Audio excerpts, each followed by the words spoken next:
Qu'en Occident, l'opposition accède au pouvoir un jour et le quitte un autre, c'est banal, c'est la norme démocratique. Dans le monde arabe, c'est impensable, c'est du jamais vu. Et pourtant. Le 4 février 1998, Hassan II fait appel au chef de l'opposition, le socialiste Abderrahmane Youssouffi, pour diriger le gouvernement. Un an et demi plus tard, le 23 juillet 1999, le roi succombe à une longue maladie. L'après Hassan II, réputé lourd de tous les périls, s'engage dans la sérénité. Le roi est mort, vive le roi. Dès son premier discours du trône, le nouveau monarque Mohamed VI maintient Abderrahmane Youssouffi à la tête du gouvernement en lui rendant un hommage remarqué. L'essentielle continuité monarchique se double ainsi d'une remarquable continuité gouvernementale.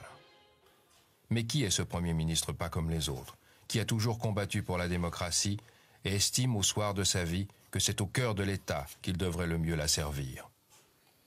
Abderrahmane Youssouffi, c'est pour moi d'abord quelqu'un qui a un passé superbe, anticolonialiste bien sûr, et c'est quelqu'un qui est impur au sens où il n'est pas corrompu. Il représente une tradition très forte au Maroc, celle d'un socialisme qui a eu des martyrs. C'est un homme très, comment dirais-je, très honnête, sincère, franc, très délicat, mais qui a des principes. Et il faut faire avec. Si je veux comparer Abderrahmane Youssouffi aux hommes politiques français, et nous avons constamment fait des comparaisons, je dirais que lui, tout de même, c'est à Pierre Mendès France qu'il fait penser. C'est-à-dire de ces hommes qui n'ont pas apparemment le goût du pouvoir, qui ne se précipitent pas et qui ont même une certaine hésitation devant le pouvoir, un côté Hamlet un petit peu, n'est-ce pas, l'hésitation devant l'action. Suis-je digne de faire ça? Mais une fois qu'ils sont dans l'action et qu'ils ont le pouvoir, alors ils en usent, et ils en usent largement. C'est un homme tenace. C'est vraiment, on croirait qu'on peut l'avoir à l'usure comme on aurait très facilement une corde en chanvre ou en lin. Et puis on découvre qu'au fond, il y a de l'acier. Est-ce que Abderrahmane Youssouffi est un saint? Je ne saurais répondre. En tout cas, on ne lui connaît pas de péché. Mais comme c'est un homme secret, peut-être que même ses péchés sont secrets.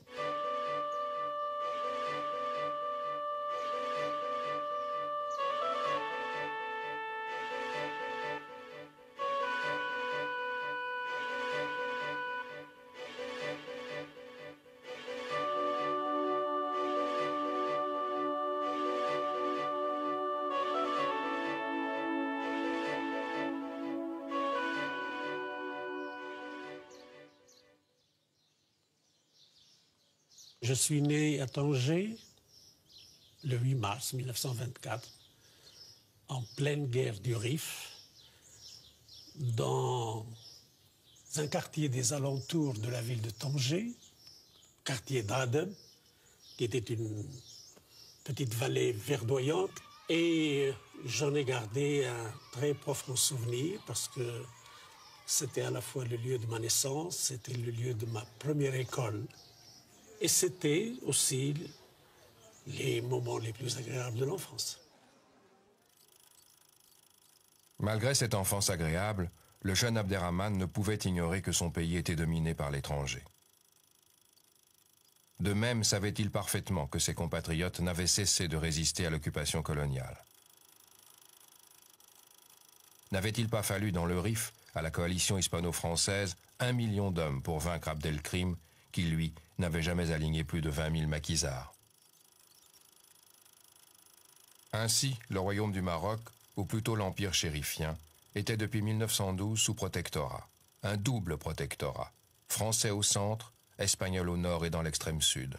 Quant à Tanger, elle bénéficiait d'un statut international. Tanger avait toujours eu un caractère cosmopolite qui, sous le statut de Tanger, s'était développé. Il y avait une atmosphère de convivialité, il y avait des nations différentes, il y avait des modes de vie différents. Dans mon quartier, par exemple, il y avait des Espagnols qui étaient des bergers, qui avaient des chèvres, qui guidaient dans les ruelles de la ville pour servir du lait chaud, différents étages. C'était une ambiance très, très cosmopolite, très conviviale. Elle connaissait aussi ses dramatisations. La guerre d'Espagne, nous l'avons vécue, nous, à Tanger, comme l'ont vécu les Espagnols. Parce qu'il y avait des bagarres qui se terminaient avec des coups de feu. Il y avait aussi des manifestations, des engagés volontaires pour aller combattre avec les républicains. Moi, j'ai assisté pour la première fois au chant de l'Internationale à Tanger. Mon père, qui est originaire du village d'Arziro du Fas, à 25 km du centre de la ville, avait émigré, c'est-à-dire entré dans la ville, et son premier travail, c'était de travailler au service d'un consul à Gibraltar. C'était, pourrait-on dire, un des premiers travailleurs immigrés. Il a été, mon père aussi, muqaddam. C'était à l'époque une fonction prestigieuse. Il avait un petit bureau, les gens venaient, il procédait au règlement des litiges bénins et puis il se rendait quotidiennement chez le Mendoub ou chez ses khalifas, le Mendoub étant le délégué de Sa Majesté à Tanger. Mon père était devenu, grâce à son travail, grâce à sa persévérance, un petit bourgeois. Et mon père, je l'avoue pour lui, était polygame. Ma mère, elle est du même village que mon père. C'était une paysanne à 100%. C'était une femme extraordinaire. Vous savez, c'était une femme qui avait peut-être pas une grande instruction, mais c'était une femme très fine, très intelligente et qui sentait les choses. Alors, elle ne connaissait pas un mot de français, moi je ne connaissais pas le mot d'arabe et on se comprenait très très bien. Nous étions très près l'une de l'autre. J'avais un autre oncle aussi très pittoresque, c'était un Souci. Et cet oncle, il s'était marié à une compatriote juive qui était aussi amie de notre famille. Et grâce à elle, nous étions ravitaillés en Paazim pendant la Pâque juive. Les frères, l'aîné Abdeslam était musicien, il était bon vivant. Ceci ne l'empêchait pas d'avoir des idées. Et pendant la Deuxième Guerre mondiale, quand Tanger a été occupé par les troupes franquistes, mon frère était courageux et dans ses réunions publiques, il affirmait ses opinions. Il était sûr que les Alliés allaient triompher. Et il a été enlevé par la police spéciale franquiste. Et depuis, nous n'avons plus aucune nouvelle. J'avais un deuxième frère qui était, lui, qui se destinait à être instituteur. Mais il a travaillé dans l'imprimerie. Mon frère, grâce à sa technicité, grâce à son sérieux, était devenu un élément fondamental dans la marche de cette imprimerie. Ce qui fait que lorsqu'il était en désaccord avec son patron, il faisait la grève tout seul. Et il nous inondait la maison de journaux. C'est à cette occasion que j'ai vécu ma première humiliation. Parce que c'était le début de la guerre d'Espagne. Moi, j'ai obtenu mon certificat d'études en 1936. Alors, mon frère, après son déjeuner, avait laissé la table inondée de journaux et je n'avais pas de chance. Voilà mon père qui descend pour sortir, il voit ces journaux, il me dit « Alors, dis-moi, qu'est-ce qu'il y a dans ce journal ?» Je prends un journal, je lis le général Franco. Alors je lui dis « Il y a un général français ?» Il me dit « C'est ça ton certificat d'études ?» Ne me traduis rien du tout, lis-moi dans le texte, je comprendrai tout seul. Et je crois que c'est depuis ce jour-là que j'ai été piqué au vif et que je voulais savoir et comprendre réellement ce qu'il y avait dans les journaux. Devant poursuivre ses études loin de Tanger, Abderrahmane a besoin d'une bourse. Il l'obtient difficilement et gagne le collège de Marrakech. Marrakech est alors le fief du fameux pacha Le Glaoui, qui ne peut rien refuser à ses maîtres français et impose la terreur aux Marocains. Moins criante, plus sournoise à Tanger, l'oppression coloniale règne jusqu'à la caricature à Marrakech. Et c'est ici que germe chez Abderrahmane la conscience politique. Je ne suis pas monté une seule fois dans un autobus de Marrakech sans que je n'ai assisté à une scène d'un racisme de bas étage, par exemple, qui provoquait une répulsion chez les gens qui sont d'une sensibilité un peu aiguë. Et donc, tout cela s'amoncelle et se cristallise petit à petit. Et arrivé à un certain âge, vous êtes prêt à vous engager. C'est ce qui m'est arrivé au collège Moulay Youssef à Rabat. Prise de conscience à Marrakech, engagement politique à Rabat. C'est Mehdi Ben Barka qui remarque Abderrahmane Yousoufi et le fait entrer au parti de l'Istiklal en lui faisant prêter serment, comme il se doit, sur le Coran. Ben Barka est déjà un dirigeant de renom. Grâce à son dynamisme légendaire, à ses talents d'organisateur, le collège Moulay Youssef devient une pépinière du nationalisme. Tracts, articles, études, c'est Mehdi qui approvisionne les cellules du parti en littérature patriotique, laquelle emprunte ensuite des chemins inattendus. Lorsque nous terminions la lecture du bulletin que nous envoyait Mehdi, nous le recopions et, ou bien si nous avions une copie supplémentaire, nous la faisions parvenir au Collège impérial. Et c'est comme cela que nous avons pu tenir informé constamment ce que nous considérions une autre cellule du mouvement national qui se trouvait au Collège impérial. 11 janvier 1944, date cruciale dans l'histoire du nationalisme marocain. 32 ans après le traité du protectorat imposé au royaume, l'Istiklal présente le manifeste de l'indépendance. Réaction brutale des autorités coloniales. Aux arrestations massives répondent partout des manifestations de protestation. Les élèves du collège Moulay Youssef sont en première ligne et Abderrahmane Yousoufi compte très naturellement parmi les meneurs. Les sanctions ne vont pas tarder. Ah oui, ça c'est ma carte. Je vois qu'elle porte l'attestation que j'ai été renvoyé.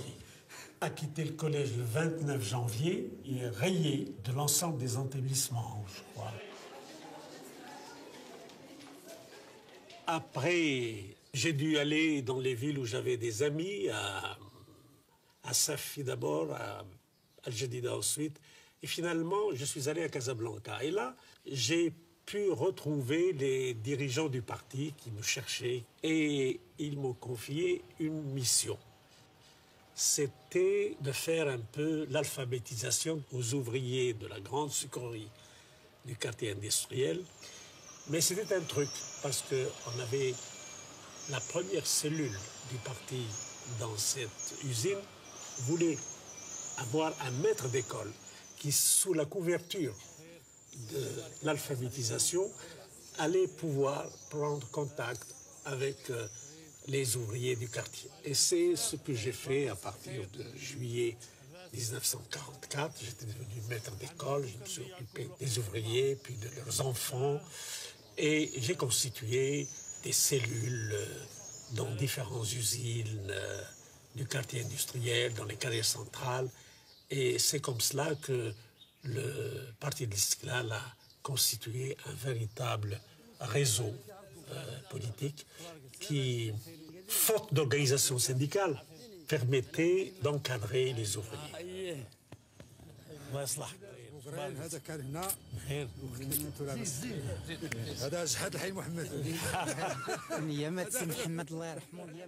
À l'époque, c'était la guerre, les moyens de transport étaient rares.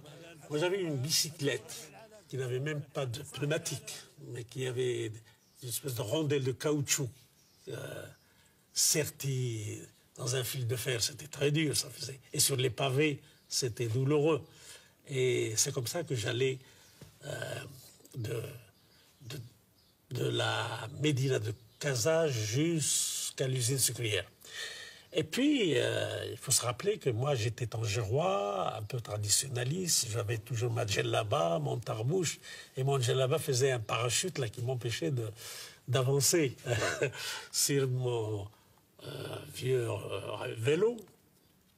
Et un jour, sur la route de Rabat, alors que je peinais comme ça, voilà qu'une jeep pleine de soldats américains passe et me fauche ma calotte. Il s'est posé pour moi un problème. Comment je vais m'habiller? Parce qu'à l'époque, on ne pouvait pas porter une djellaba sans le complément du tarbouche. Alors j'ai dû quitter la djellaba ce jour-là. Et depuis, je m'habille à l'européenne jusqu'à ce que j'ai dû endosser la djellaba pour des raisons protocolaires. Fin des années 40. En ce temps-là, la France est un passage obligé pour les Marocains qui veulent faire des études supérieures. Paris est certes la métropole coloniale, mais aussi la capitale de la lutte anticolonialiste. Pour mieux combattre l'adversaire, futur partenaire, il convient de séduire, de convaincre l'autre France, la France de la Révolution et des droits de l'homme. Youssouphi a 25 ans. Cet enfant de Tanger parle plusieurs langues, mais ne connaît le monde qu'en se frottant aux puissances qui occupent son pays. Jamais il n'avait mis les pieds à l'étranger avant de faire le voyage de Paris. À Paris, Youssouphi s'active au sein de l'antenne de l'Istiklal, qui rassemble la plupart de ceux qui dirigeront le Maroc indépendant. Abderrahim Bouabid, Moulay Ahmed Alaoui, Abdellah Ibrahim, Abdeltif Benjeloun, et j'en passe.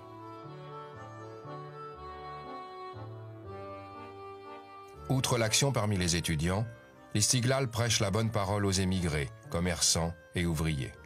Elle plaide auprès des partis politiques français, toutes tendances confondues, et hante les rédactions parisiennes.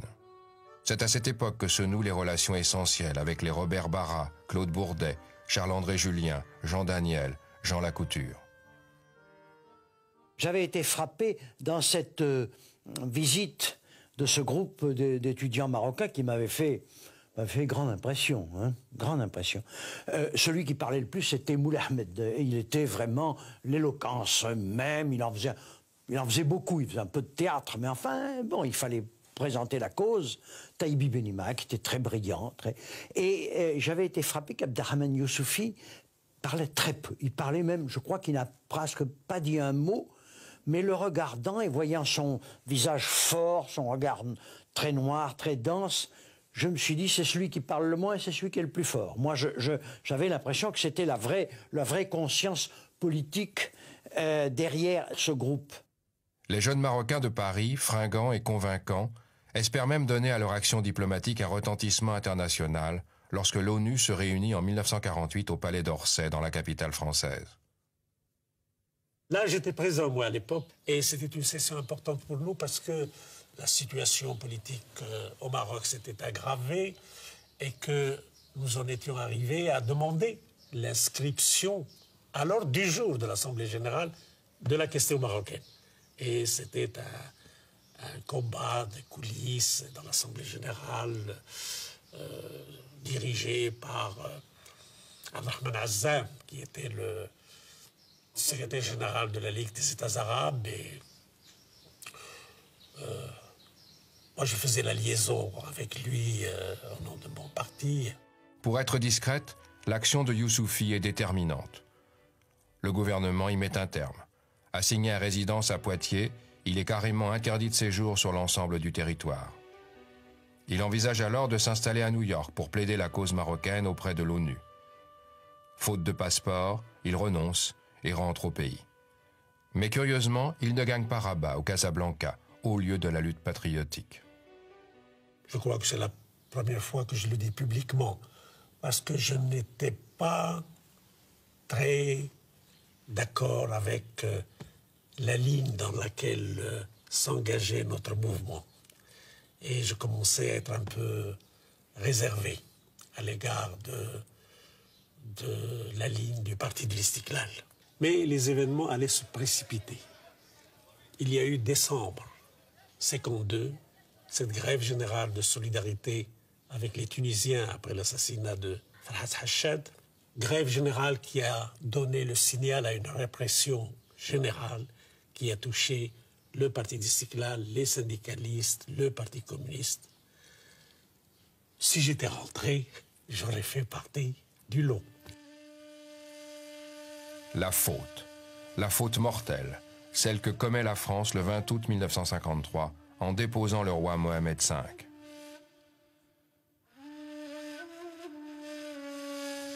Son successeur, le fantoche Ben Arafat, ne peut sortir de son palais sans risquer sa vie.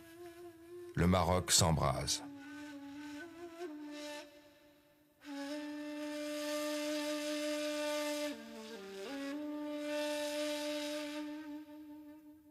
Je crois que les autorités coloniales françaises avaient commis une lourde erreur lorsqu'elles ont décidé la destitution de Mohamed V. Ils n'avaient pas averti les Espagnols ni obtenu leur accord. Ce qui fait que le gouvernement de Franco s'est considéré comme vexé, et ça a été pour le Maroc un allié objectif, ou plutôt ça nous a procuré un sanctuaire. D'abord embryonnaire, la résistance armée s'organise et s'amplifie. Le nord du royaume, le Maroc espagnol, devient un sanctuaire précieux pour la résistance. Les combattants algériens y bénéficient du même soutien. Les premières armes en provenance d'Égypte sont destinées indistinctement aux deux mouvements de libération. Le 20 août 1955, deuxième anniversaire de la déposition de Mohamed V, marque simultanément la naissance de l'armée de libération marocaine et l'insurrection générale dans le Constantinois en Algérie. Dans les années 50, la collaboration alors a pris une tournure beaucoup plus fondamentale, en ce sens que les opérations armées ont été combinées entre des hommes comme Ben Bella, Ben Mhidi, Boudiaf, Yousfi et d'autres dirigeants marocains. Automne 1955, accélération formidable de l'histoire. Le 1er octobre, l'ALM, l'armée de libération marocaine, déclenche sa première opération d'envergure dans le Rif. Le 5 et 6 novembre, Mohamed V quitte son exil pour être accueilli au château de la Selle-Saint-Cloud près de Paris. Le 16 novembre, c'est le retour triomphal à Rabat.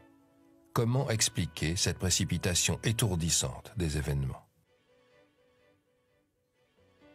Pour les dirigeants français, un choix pour pouvoir contenir ce qui se passait en Algérie. Il fallait que dans le reste du Maghreb, les choses se calment plus. Je crois que c'est un des facteurs. Il y a aussi, il ne faut pas enlever aux Marocains le mérite de l'efficacité de l'action, même économe qu'ils ont menée. Elle a été productive et nous nous félicitons qu'on n'ait pas à regretter aujourd'hui des centaines et des milliers de victimes, ni d'un côté ni de l'autre. Je crois que le Maroc a choisi une voie admirablement intelligente et sage à travers ces jeunes intellectuels. Ils ont vu constamment, sans jamais s'incliner, sans jamais collaborer, n'est-ce pas? Ils n'ont pas collaboré. Il y a eu le passage Si-Bécaye. Bon, mais je crois que le Maroc n'a pas honte du gouvernement Bécaye et de ce passage-là. Et après, très vite, on a vu surgir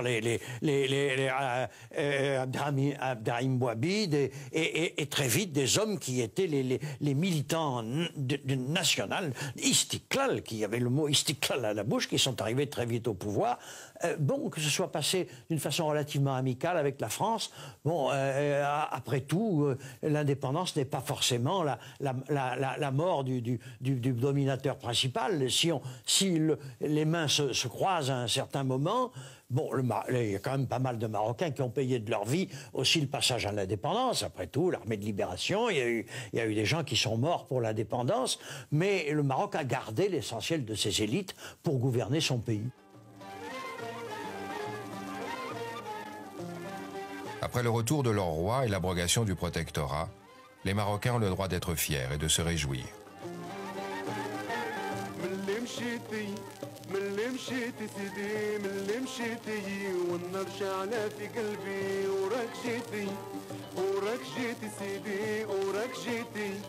mais rapidement percent le sentiment que leur indépendance est quelque part tronquée. Quelque part. Par exemple, dans le sud, au Sahara, occupé par les Espagnols. Dans l'euphorie de l'indépendance, les signes des futurs déchirements apparaissent. Le jour où Mohamed V est retourné au Maroc, le 16 novembre, je me rappelle bien, moi je me trouvais à Tétouan en train de passer en revue d'autres membres de l'armée de libération qui se préparaient à rentrer, continuer le travail. Parce que nous considérions que le travail ne sera fini que lorsque l'indépendance sera reconnue et lorsque l'intégrité territoriale du Maroc sera reconnue. Donc, le travail de l'armée de libération n'était pas achevé.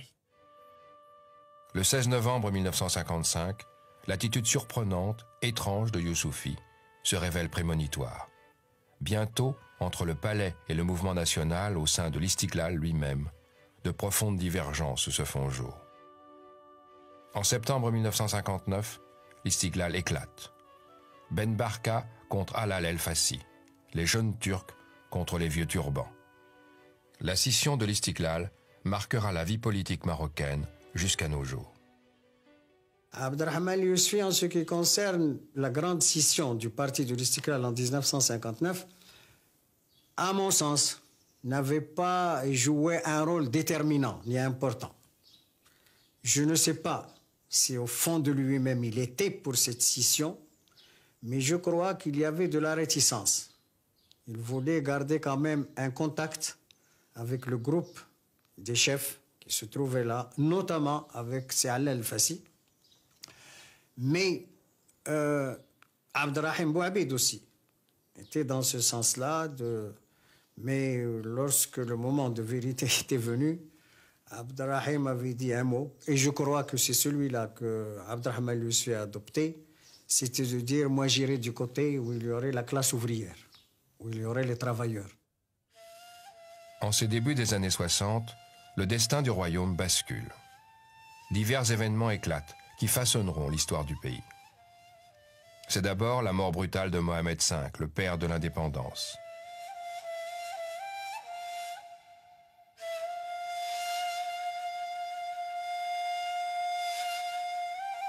Hassan II, qui lui succède, n'a que 32 ans. Les augures à Paris et à Washington lui prédisent un règne tumultueux et surtout très éphémère. 6 mois, pas plus, pronostique la CIA. التي تتحد فيها مشاعرنا ونتجه بقلوبنا نحو الرجل الذي قاد كفاحنا. أعلن لك شعبي العزيز أنني أمسكت معتمدا على الله مقاليد الملك وتربعت على عرش أسلافي المنعمين تلبية للإرادة الإجماعية التي تمثلت في بيعتك لنا وتنفيذا لعهد جلالة ملكنا المرحوم. Autre événement de taille, l'indépendance de l'Algérie, le 5 juillet 1962, dont les répercussions sur la région n'échappent à personne.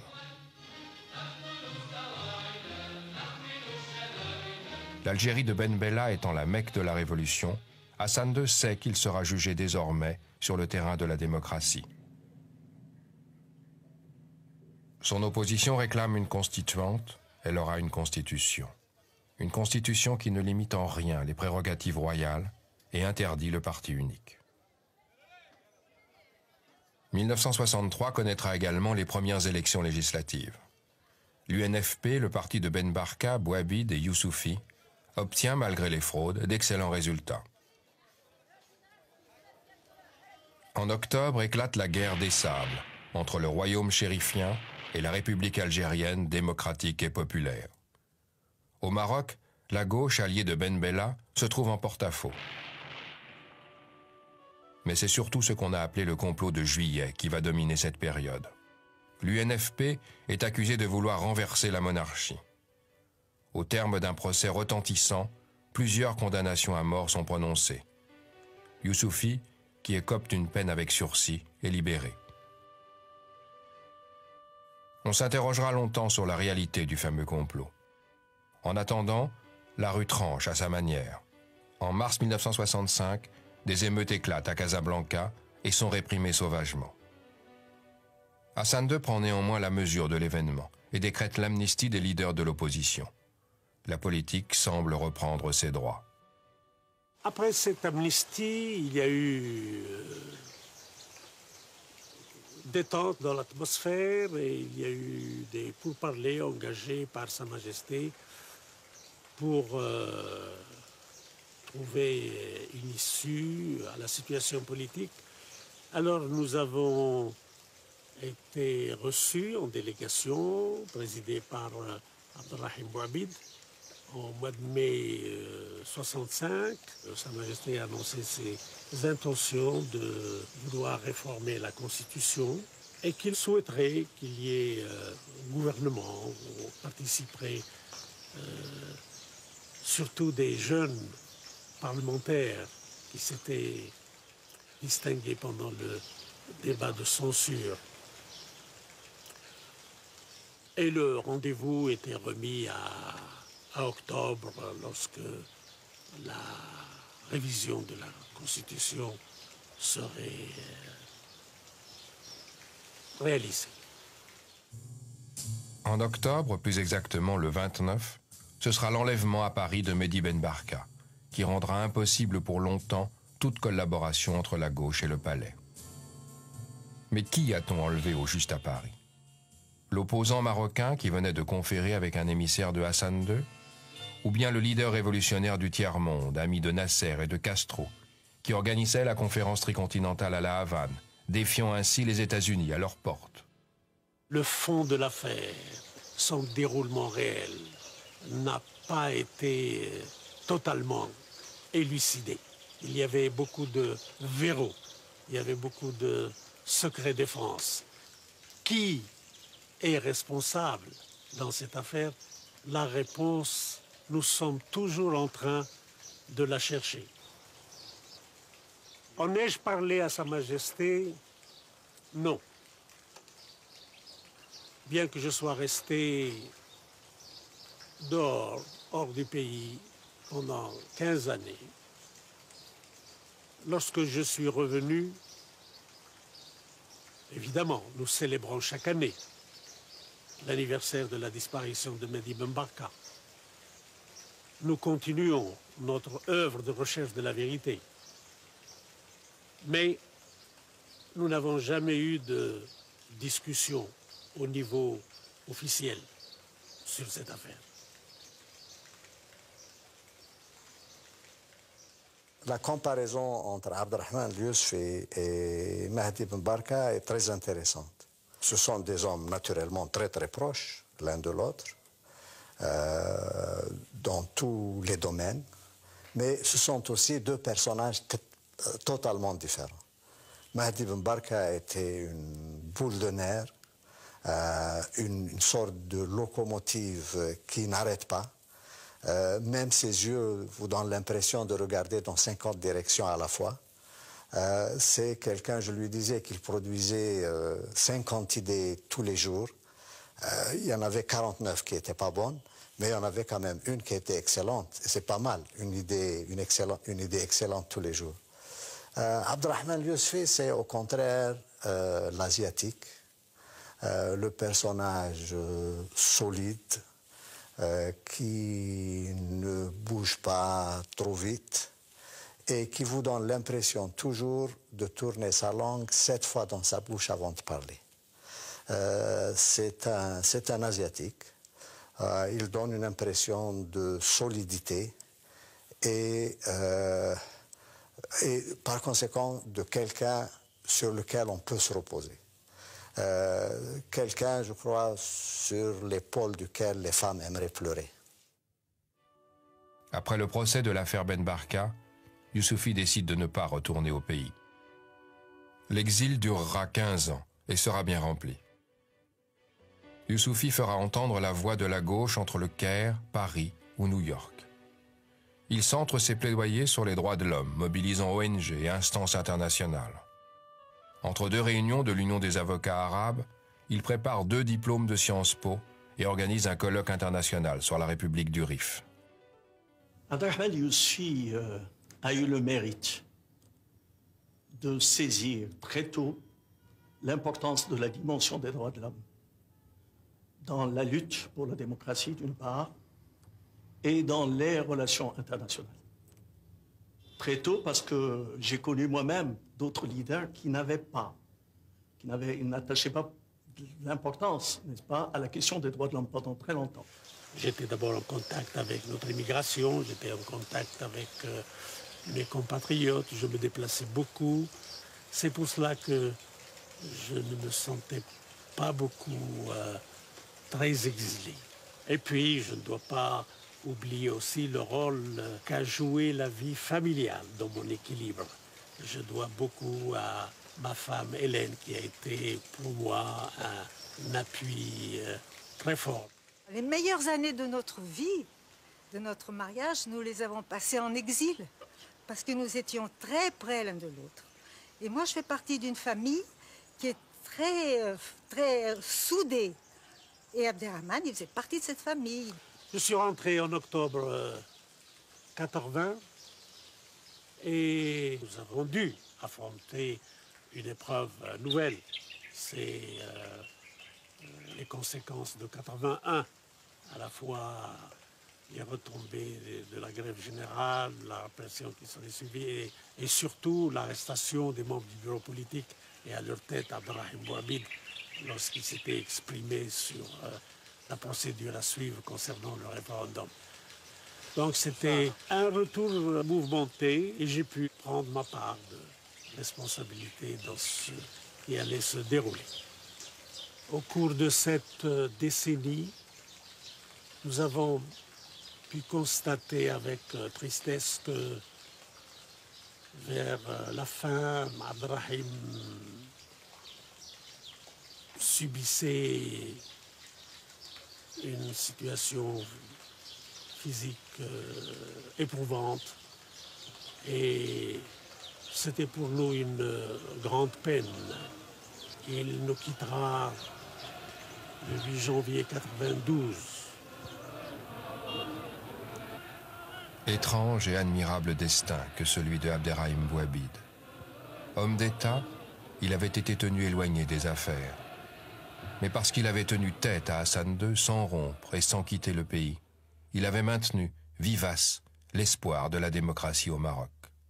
Mais c'est Youssouphi, l'exilé de Cannes, qui conduira finalement les socialistes au pouvoir. Abderrahim a laissé un testament politique. C'est le mémoire qu'il a signé avec Mohamed Bousta, présenté à Sa Majesté, et dans lequel il réclamait, il demandait, il sollicitait les réformes constitutionnelles et politiques nécessaires pour le redressement de notre pays. Et c'était ces réformes qu'il fallait mettre en œuvre. Et c'était cela la mission exaltante que j'ai trouvée devant moi. Nous avons renforcé l'opposition en lui donnant un cadre, en l'institutionnalisant et en lui donnant une dynamique nouvelle, en créant le bloc démocratique. Du coup, l'opposition allait devenir maîtresse du jeu politique dans le pays et cela concordait avec la volonté de Sa Majesté Hassan II qui visiblement planifiait déjà une option d'alternance. ندعو المواطنات والمواطنين أن يدركوا أن ساعة موعدنا جميعا مع التاريخ قد دق. Après de laborieuses négociations, l'alternance est sur les rails. Les législatives de septembre 1993 devraient y conduire. La Koutla, le bloc démocratique, obtient près de la moitié des 200 sièges, soit les 2/3 de la Chambre, qui sont élus au suffrage universel. Mais tout capote car l'administration intervient lourdement lorsqu'il s'agit de désigner, au suffrage indirect cette fois, le tiers restant. Nous avons assisté à un retour aux anciennes habitudes en faisant élire tous ceux qui avaient été battus lors du scrutin direct Et ça constituait un retour en arrière assez dramatique et assez préoccupant, ce qui m'a amené en septembre 1993 à prendre cette décision, abandonner le poste de premier secrétaire et même de quitter le pays. C'était une décision politique par excellence qui comportait un message fort adressé à toutes les parties concernées, à mes amis inclusivement, parce que l'orientation que nous voulions suivre et qui paraissait être la voie choisie par Sa Majesté, à laquelle nous avions donné notre accord et nous estimions que la situation du pays exigeait ce changement. Et je suis heureux parce que l'opinion marocaine l'a compris. Ils ont dit, ce monsieur veut dire qu'il n'y a rien à faire. Et je suis resté tout de même 1 an et demi faisant la grève à Cannes. Et j'ai constaté qu'il y avait des changements qui commençaient à se dessiner. Le premier grand changement, c'était la grâce amnistiante qui a fait sortir des centaines de prisonniers politiques, qui a permis à tous les exilés de rentrer. C'était déjà un acte politique d'importance qui traduisait manifestement que la page allait être tournée. L'amnistie générale permet à Youssoufy d'organiser le retour de Fki Basri, l'ancien chef de la résistance. Hassan II annonce en outre une révision de la Constitution. Désormais, la première chambre sera entièrement élue au suffrage universel. Les prérogatives du Premier ministre responsable devant le roi, mais aussi devant le Parlement, se trouvent élargies. Lors des législatives, l'USFP, le parti de Youssoufy, arrive en tête. Les conditions de l'alternance sont réunies. Entre Abdelrahman Youssoufy et Hassan II, la rencontre était inéluctable. Elle devait avoir lieu et elle a eu lieu au moment où l'histoire l'a voulu, c'est-à-dire au point de maturation absolue. Tous les deux étaient des hommes de foi, tous les deux. Sauf que leur foi ne s'appliquait pas au même point. Hassan II avait foi en l'État marocain. Abdelrahman Youssoufy, lui, avait la foi en l'homme. On avait un roi qui avait construit un État et un homme politique qui, lui, avait rassemblé des hommes. Il fallait que les hommes de l'un aillent habiter l'État de l'autre. Moi, ce que je peux vous dire, c'est que quand j'ai été appelé par Sa Majesté pour constituer le gouvernement d'alternance, il m'avait bien dit, vous allez me présenter la liste des ministres que vous allez choisir. Mais il y a 3 départements dont je me réserve de nommer les titulaires. Le ministre des Affaires étrangères, de la Justice et de l'Intérieur. J'ai accepté ce contrat et j'ai travaillé en sorte que la volonté de Sa Majesté soit réalisée. La tâche du Premier ministre est d'autant plus ardue qu'il est loin de contrôler son propre gouvernement. Le maintien de l'inamovible Driss Basri au ministère de l'Intérieur réduit fâcheusement son pouvoir.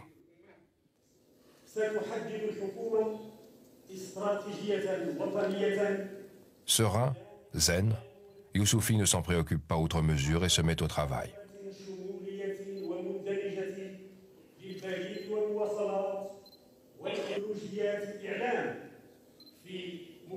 D'emblée, grâce au gouvernement d'alternance, le royaume de Hassan II améliore sensiblement son image à l'étranger.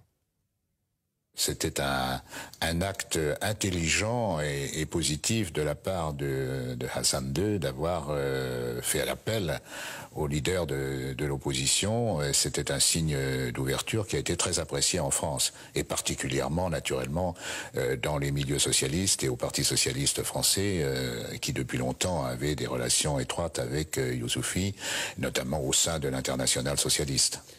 Il était l'homme de la situation lorsque Hassan II a imprimé le grand tournant.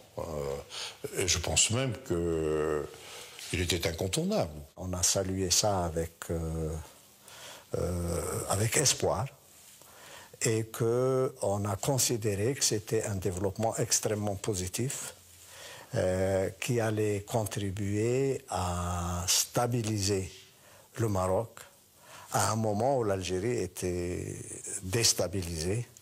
Et tous ceux qui pensent Maghreb, je crois, étaient très satisfaits de voir qu'il y avait au moins une partie importante du Maghreb qui semblait avancer vers une stabilité durable et que ceci allait avoir une influence positive de notre côté de la frontière. Mais la sympathie internationale, réelle et spectaculaire, n'est pas tout. Le gouvernement de Youssoufy doit s'attaquer à des problèmes économiques et sociaux d'autant plus dramatiques qu'ils sont restés longtemps en souffrance.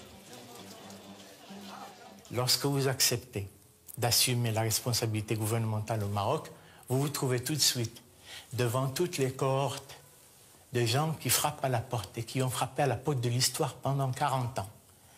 Des paysans qui attendent des réformes agraires qui n'ont pas eu lieu, des jeunes qui attendent des systèmes plus efficaces d'intégration dans la société, des femmes dont le statut au sein de la société a été très marginalisé.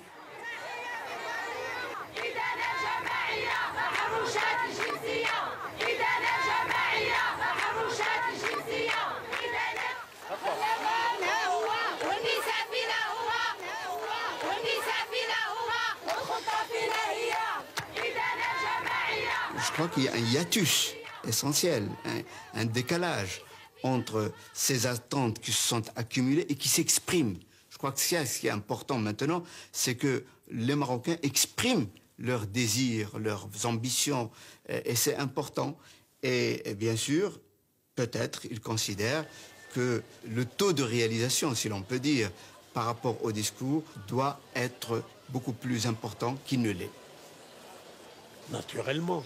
Si Sa Majesté n'avait pas joué le jeu, l'expérience de l'alternance n'aurait pas prospéré. Nous avons vu, le peuple marocain a bien vu combien il y tenait. Le fameux Conseil des ministres, après un an d'alternance, présidé par Sa Majesté Hassan II, s'est clôturé par une déclaration solennel où il exprimait son contentement, sa satisfaction, et je crois qu'il nous a fait le compliment le plus mémorable, c'est lorsqu'il a dit « Maintenant, je peux dormir tranquille ». Lorsque j'ai eu mon accident de santé, j'ai pu de nouveau mesurer l'affection de Sa Majesté, l'intérêt qu'il portait à l'expérience d'alternance, et j'ai eu aussi le privilège de recevoir sa visite dans ma chambre d'hôpital. Il a eu la gentillesse, non pas de se contenter de me dire des paroles agréables de consolation durant sa visite, mais il a tenu avec moi une véritable séance de travail. J'ai été particulièrement impressionné par son comportement à mon égard. Et j'ai trouvé même injuste que moi qui étais dans un état de santé plus grave ait survécu et que lui nous quitta. La mort transforme la vie en destin, et par la même occasion l'image qu'on se faisait du disparu. En enterrant Hassan II dans l'affliction et la fierté, Les Marocains enterrent un grand monarque. Le monde rend hommage à un roi d'exception, saluant volontiers sa sagesse et sa lucidité. Oubliez les pages noires d'un long règne auquel on l'avait souvent réduit.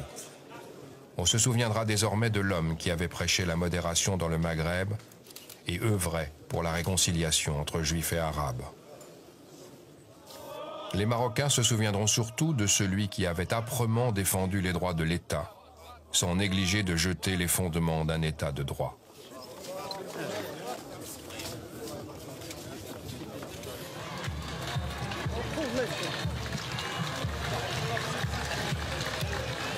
Ainsi, le testament de Hassan II, jamais formulé mais compris de tous au Maroc, a été respecté. La transition monarchique s'est déroulée dans une sérénité exemplaire. La mission de Abderrahmane Yousoufi n'est pas achevée pour autant. Son programme de réforme est plus urgent que jamais. Mais il dispose d'un atout essentiel, la confiance sans faille du nouveau monarque. Une fois Sa Majesté Mohamed VI amené à prendre la succession de son regretté père, j'ai pu constater que ce jeune prince avait tout à fait l'étoffe d'un souverain affrontant des situations difficiles. Et ses premières décisions ont été des signaux assez forts.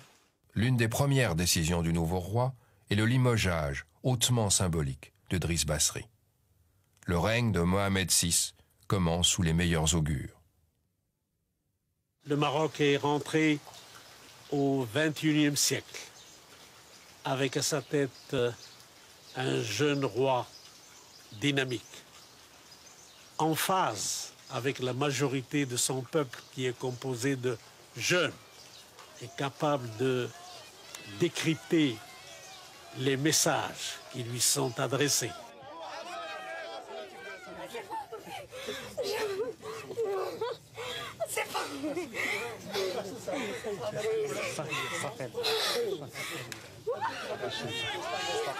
Mohamed VI est un démocrate. Et je crois que c'est la plus grande garantie que le peuple marocain pourrait avoir. Il a en plus la fibre sociale. Donc un homme ouvert et prêt à examiner comment résoudre le déficit social dont souffre notre pays. Actuellement, nous vivons effectivement une phase spécifique de la transition du Maroc vers la démocratie qui est, je crois pouvoir le dire, une symbiose entre la poussée du roi Mohamed VI et la maturité politique d'Abderrahmane Yousoufi. Je crois que le roi Mohamed VI est le premier à le reconnaître. Il sert à consolider la période de transition inévitable qui suit la mort d'un roi et l'avènement d'un autre. Si la première, la deuxième année de Mohamed VI maintenant se déroule dans un climat qui est toujours un climat d'état de grâce au Maroc, c'est en grande partie parce que l'alternance a fonctionné. Le roi, le nouveau roi, jeune, sur lequel toutes les espérances s'abattent, avec un Premier ministre qui ne veut pas lutter contre l'âge, bien qu'il a incarné une chance pour le monde arabe en étant le premier chef de l'opposition à gouverner, avec les problèmes immenses, et surtout économiques, que le Maroc connaît. Tout cela, maintenant, après ce qu'on a dit, c'est l'heure de vérité pour tous les deux. Je crois que jamais un Premier ministre au Maroc n'a été aussi vilipendé, aussi critiqué qu'Abderrahmane Yousoufi. C'est pratiquement quotidien, surtout dans la presse dite indépendante qui joue un peu le rôle d'opposition au Maroc, et c'est une raison, je pense, parce qu'il n'y a pratiquement plus d'opposition maintenant, ou en tout cas l'opposition est à reconstruire. On le juge inerte, passif, non communicateur, incapable, bref, trop vieux. La solution de rechange, il faudrait quelqu'un de plus jeune déjà, à mon sens, qui n'ait pas toutes ces crispations, ce dogmatisme. Deuxièmement, il faudrait quelqu'un qui ait la capacité de trancher. Le problème de Yousfi, c'est qu'il ne tranche pas. C'est quelqu'un qui compose, qui a tellement pris l'habitude de composer, notamment avec le palais, que maintenant, j'ai l'impression qu'il n'est plus capable de dire non.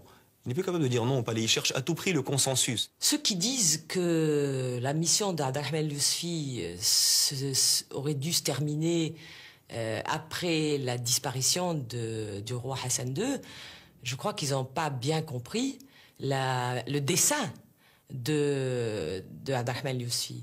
Je crois, moi, que sa tâche, elle est à peine commencée. Alors, il nous faut du temps pour faire le lien entre le passage d'une autocratie au régime d'un jeune roi sincèrement moderne et qui a grand besoin d'une figure du mouvement national, d'un résistant, des qualités que Abderrahmane Yousfi offre et la crédibilité, sa crédibilité dans ce pays, homme intègre. Pratiquement, je pourrais dire que s'il n'avait pas existé, il aurait fallu l'inventer. Et peut-être même qu'on n'aurait pas pu faire cette transition si Abderrahmane Yousfi n'avait pas existé. Je trouve que le bilan du Maroc aujourd'hui, en plus le passage d'un souverain à l'autre, là aussi on disait après Mohamed V, ça sera après Hassan II. Bon, et puis voilà on est né au troisième souverain. Chaque fois, la succession s'est passée de la façon la plus paisible qu'on puisse imaginer. Moi, je trouve le bilan du Maroc aujourd'hui est un bon bilan. Moi, je suis assez fier d'être l'ami du Maroc aujourd'hui. Sérénité, abnégation, force tranquille en phase avec le jeune roi et le pays profond, Abderrahmane Yousoufi poursuit son bonhomme de chemin. Qui rejoint, pour son pays, il en est intimement convaincu, les chemins de la liberté.